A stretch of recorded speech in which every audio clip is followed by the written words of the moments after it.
When people talk about crossing to the dark side, most think of something petty, cutting corners or breaking a small rule. For Emily, a doctor and single mom, it meant something far deeper. One afternoon, her 7-year-old daughter, Lily, came home from school trembling. At first, Emily thought it was just a bad day, but when Lily opened up, the truth crushed her. The school counselor, Mr. Harris, had tricked Lily into playing a disturbing game with a stuffed unicorn in his office. Emily felt sick to her stomach. She ran to the school administration, expecting support, but the principal, Miss Turner, laughed it off and accused Lily of lying. By the time Emily went to the police, the school had already called ahead, painting her as a hysterical mother inventing stories. No one believed her. That night, Emily remembered something buried in her past. Years earlier, as a young nurse, she had treated a dangerous-looking man with gang tattoos.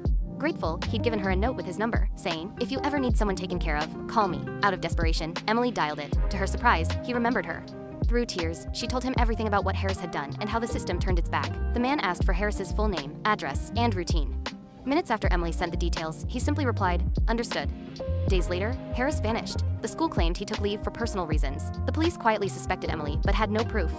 She lived with nightmares and guilt, but also a fierce sense of justice. At least Harris would never hurt another child.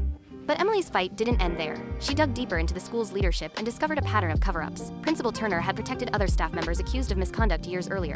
With the help of an attorney and an investigative journalist, Emily collected testimonies, social media reports from other mothers, and even secret recordings from a janitor. The evidence showed a whole network of silence protecting predators inside the school system. As Emily went public, she became a target. Her car was vandalized, she received threats, and even her medical career was attacked through anonymous complaints. Still, she pressed forward. The journalist's expose and a prosecutor's support finally forced open an official investigation. Turner was eventually arrested, not only for negligence, but also for corruption tied to school funds. Meanwhile, Lily began therapy. Healing was slow. She still woke up screaming at night, haunted by memories of Harris, but she also began to trust her mom's promise that he could never hurt her again. One day, Lily looked at Emily and said, "Mom, thank you for not pretending nothing happened." That simple sentence made every sacrifice worth it.